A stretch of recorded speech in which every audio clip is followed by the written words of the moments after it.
caninos. Os caninos, eles vão ser em número de 4, o canino superior esquerdo e o canino superior direito. E os caninos inferiores, esquerda e direita. São as unidades 13, 23, 33 e 43. O canino ele vai ter a função principal, de perfurar ou despedaçar os alimentos, e eles vão ser chamados também pela sua principal função de dilaceração. Os caninos eles vão ser considerados a esquina do sorriso e eles também vão conferir um volume na região do sulco nasolabial, próximo ali à região superior dos lábios. Além disso, o canino ele vai ter uma coroa em forma de lança e eles são os dentes mais compridos da arcada. Além disso, eles são unirradiculares e os caninos superiores eles são mais volumosos que os caninos inferiores. Então, aqui nessa imagem nós podemos observar os caninos superiores, representados aqui pelas unidades 13 e 23, e as unidades 33 e 43.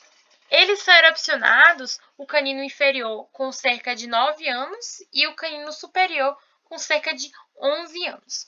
Então, começando a falar sobre os caninos superiores, eles são as unidades 13 e 23, como eu disse anteriormente, eles são mais volumosos que os inferiores, e eles vão estar dispostos na terceira posição da linha média, também chamada esquina do sorriso. Eles vão estar entre o incisivo lateral superior e o primeiro pré-molar, e ele vai ser um dente mais robusto e mais longo do arco superior. Então, o canino superior ele vai ter essa posição na boca, no sentido vestibular lingual, com a coroa vertical e uma raiz com a inclinação para a lingual de 20 graus. Então, a sua raiz vai ter uma inclinação de 20 graus para a lingual. E no sentido mesodistal, essa raiz vai se inclinar 4 graus para a distal. Então, ele vai ser mais inclinado para a distal. Como podemos observar aqui, ele está mais inclinado para a distal. Reparem bem nessa imagem a convexidade dele aqui no sentido distal, ou no sentido mesial e no sentido distal. O canino, assim como os incisivos, ele vai ter as suas faces, que são constituídas pelas bordas incisal, mesial, distal e cervical. A face vestibular do canino, ele vai ter uma forma pentagonal regular de ângulos arredondados. Então, vocês vão observar que o canino ele vai ter ângulos arredondados por todo si. E essa face ela vai ser bastante convexa em todos os sentidos. Também vai possuir 2 sulcos de desenvolvimento, que vão dividir a face em 3 segmentos, o segmento mesial, mediano e distal. Então, aqui nós podemos observar essas características. Além disso, a face vestibular dos incisivos ela vai ser bastante convexa e os seus sulcos e lobos eles são bastante visíveis nesse dente, que vocês vão ver quando chegarmos principalmente ali na face lingual. Então, começando a falar sobre as nossas bordas da face vestibular, vamos falar sobre a borda incisal.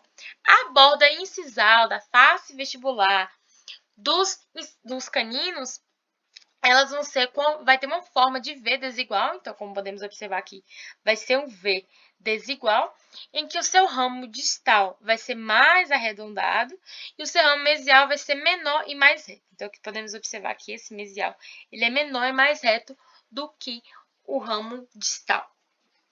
Além disso, temos uma borda cervical. Essa borda cervical, assim como nos incisivos, é curvilínea e vai ter uma convexidade voltada para a raiz. Então, aqui nós podemos observar a face incisal com a forma de V desigual, as nossas bordas proximais e a borda cervical. Não confundam ramo com borda. Ramo não é borda. Aqui é o ramo distal da borda incisal. Mas nós também vamos ter as bordas mesial e a borda distal, como vamos ver a partir de agora. E a borda mesial e a borda distal das bordas proximais, elas vão ser vão formar ângulos arredondados, né, por ter essa convergência paracervical. Então, a mesial, ela vai ser mais reta e mais longa do que a distal. Aqui temos uma vista mesial do dente. E ela vai ter um ângulo agudo no terço incisal. E na distal, esse ângulo vai ser mais convexo e mais curto que a mesial, ou seja, o contrário. E ele vai ter um ângulo bastante arredondado no terço incisal. Você está vendo aqui no terço incisal que ele vai ter um ângulo bastante arredondado? E aqui no ângulo agudo do terço incisal, ele já vai ser mais reto, né? Mais longo do que essa distal. Então, não confundam ramo com borda. Pode ser pegadinha de prova. Ramo, ramo, borda, borda. O próximo assunto que nós vamos estudar vai ser a face lingual. A face lingual, ela também vai ter uma forma pentagonal, e essa forma pentagonal vai ser semelhante à face vestibular. Por ela ser semelhante à face vestibular, ela vai ser menor, e essa menor vai ter também essa convexidade. A face lingual, ela vai possuir estruturas básicas que vão ser muito características. Vai ter, sim, a crista marginal, que vão ser saliências, que vão delimitar a face lingual. No seu encontro vai ter o cínculo. Mas uma diferença da face lingual é que nessa face lingual nós temos o que chamamos de crista mediana. A crista mediana, ela é exclusiva de caninos. A crista mediana vai ser mais volumosa que as demais cristas e ela vai ser responsável por dividir a fossa lingual ao meio, que é a fossa lingual, que é a fossa mesiolingual e a fossa distolingual. Então, a crista mediana, retornando aqui os slides, nós podemos observar que ela vai ser bastante saliente, certo? E ela vai delimitar essas fossas em fossa mesodistal e em fossa distolingual, ou mesiolingual e distolingual.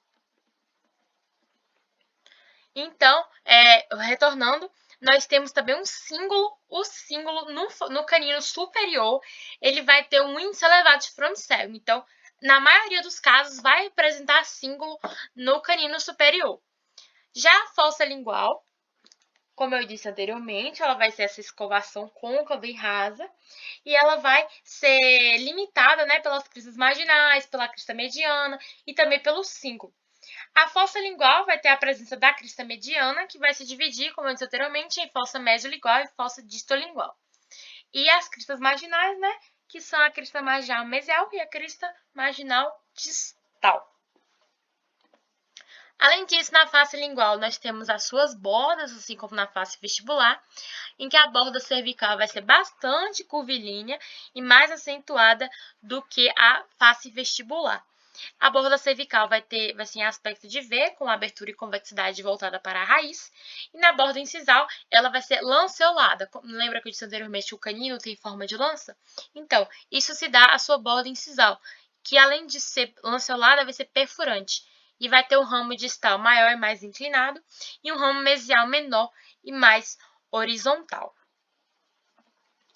Além disso, tem as faces proximais da face lingual, que é a borda mesial, que vai ser convexa no terço incisal e quase plana no terço cervical, e a face distal, que vai ser mais convexa do que a mesial. E, por fim, nós temos a raiz do canino superior. A raiz do canino superior, ela vai ser mais longa e mais robusta da arcada superior, mais do que a do canino inferior. Além disso, a raiz vai ter uma forma conoide e quando ela está apresenta em um corte transversal, ela vai se apresentar ovoide, assim como nos incisivos. Então, no corte transversal do canino superior, você vai ver que essa raiz vai estar apresentada ovoide. Mas essa vai ser um diferencial do canino inferior. Guardem isso. Temos também as faces vestibulares e as linguais, que são bastante semelhantes aos outros tipos. E as proximais, elas podem se apresentar sulcadas, quanto mais próxima ao ápice. E esse ápice vai ser arredondado e vai apresentar forame. Certinho? Bom, o nosso próximo assunto agora é caninos inferiores.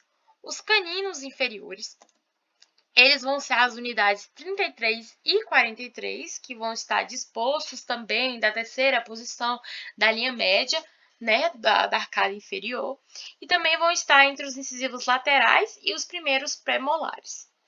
Bom, o canino inferior ele vai possuir um volume menor do que os caninos superiores. Além disso, esses caninos inferiores eles vão ter uma forma de lança. Lembra que eu disse agora há pouco? Eles vão ter essa forma de lança, né? Vão ser lanceolados. Bom, os caninos inferiores eles vão ter uma posição na boca, né, com a coroa muito inclinada para a lingual e a sua raiz com inclinação de aproximadamente 3 graus, em que a sua posição mesodistal, a raiz vai se inclinar 2 graus para a distal. Então, começando a falar sobre os nossos caninos inferiores, nós vamos falar sobre as faces. Primeiro, a face vestibular. Vai configurar uma forma de um pentágono irregular, com ângulos bastante arredondados, de aparência alongada, cuja base vai ser voltada para a cervical e o ápice vai ser voltada para a incisal. A face vestibular ela vai possuir 2 sulcos de desenvolvimento. Esses sulcos de desenvolvimento vão dividir a face entre segmentos, né, ou esses lóbulos, que é o lóbulo mesial, o lóbulo mediano e o lóbulo distal, assim como os incisivos e assim como o canino superior. E vai dividir também as faces, né, em 4 bordas, que é a incisal, a mesial, a distal e a cervical. Além disso, a face vestibular ela vai ter uma forte inclinação para a lingual. Guardem isso, a face vestibular vai ter uma forte inclinação para a lingual. Então, falando agora sobre a borda incisal, a borda incisal ela vai ter uma forma de V desigual, então aqui nós podemos observar pela face incisal, que ela vai ter esse formato de V desigual, em que o seu ramo distal vai ser maior e mais inclinado, e o ramo mesial vai ser menor e mais reto. A borda cervical vai ser curvilínea, então vocês vão observar que aqui, ó, olha só, tá vendo que ela é bastante curvilínea com convexidade voltada para a raiz, assim como os incisivos e os caninos superiores. Bom, a borda incisal, como disse anteriormente, ela vai ser com forma de V desigual e ela vai ser um ramo mais fechado em comparação do canino superior, ok? As bordas proximais, elas vão possuir uma convergência para a cervical, e essa convergência para a cervical vai fazer que, com o terço incisal, elas vão se fundir com essa borda incisal. Quando se funde, o ângulo fica arredondado. Então, aqui nós podemos observar, né, que esses dentes vão ter essas faces bastante arredondadas. Então, vamos falar sobre a borda mesial. A borda mesial, ela vai ser mais reta e mais longa, mais reta e mais longa do que a distal, com um ângulo agudo num terço incisal. Tá vendo que ela vai possuir um ângulo agudo num terço incisal? Já a distal ela vai ser mais convexa e mais curta, com um ângulo bastante arredondado num terço incisal. Então, vai ter um ângulo bastante arredondado aqui num terço incisal. Certinho? Então, essa é a parte de bordas proximais. Agora, falando sobre a face lingual vai possuir uma forma pentagonal, muito semelhante à face vestibular, porém menor, assim como os incisivos laterais, que era maior em uma parte e menor em outra. Eles também vão possuir como estruturas básicas as cristas marginais. Essas cristas marginais elas vão estar em número de 2, e vão ser saliências, né, que vão delimitar as bordas proximais da face lingual. O mesmo conceito dos incisivos e do canino superior. E também temos a crista mediana, é imprescindível dizer, e essa crista mediana vai ser mais volumosa que as demais cristas, e vai dividir a fossa lingual ao meio, que é a fossa mesolingual e a fossa distal-lingual. Mas agora vem a diferença. Lembra que eu falei para vocês qual era a diferença? Lá na face lingual do canino superior, ele tinha um forame cego muito delimitado, né? Esse forame cego ele era delimitado e muito mais fácil de ser observado, de ser apresentado. Aqui, o forame cego ele não vai se apresentar. É muito difícil apresentar esse forame cego no símbolo da face lingual. Não apresenta. E antes apresentava com índice muito grande o forame cego. Bom, a borda cervical ela vai ser bastante curvilínea e vai ser mais acentuada que a face vestibular. E além disso, a borda incisal vai ser lanceolada e perfurante, com a distal maior e mais inclinada e com a mesial menor e mais horizontal. E, por fim, né, temos também as bordas proximais, que vão ser convexas num terço incisal, e a distal, que é mais convexa e escavada num terço incisal. E na mesial ela vai ser escavada no colo, e na distal ela vai ser côncava nos seus 2/3. E falando um pouco sobre a raiz do canino ela é longa e robusta, mas ela vai ser menor do que o canino superior. E como ela é menor, ela vai ser achatada no sentido mesodistal. A raiz, ela vai possuir um corte transversal e quando ela possui esse corte transversal, ela vai se apresentar elíptica nos incisivos e no canino superior. Até agora, essa característica era ovoide. Então, quando você tinha um corte transversal da raiz do canino superior, dos incisivos, eles se apresentavam ovoides. Agora, eles se apresentam elípticos. É uma diferença da raiz do canino inferior. Além disso, nós temos proximais, que são largas e planas e profundamente sulcadas. Mas a raiz do canino inferior também pode apresentar outra variação anatômica, que é as raízes duplas, ou seja, ela pode se apresentar birradicular.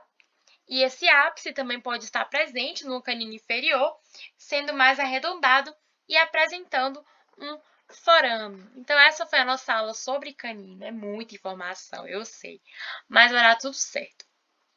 Ok? Então, muito obrigada por ter assistido até aqui. Estude e valeu!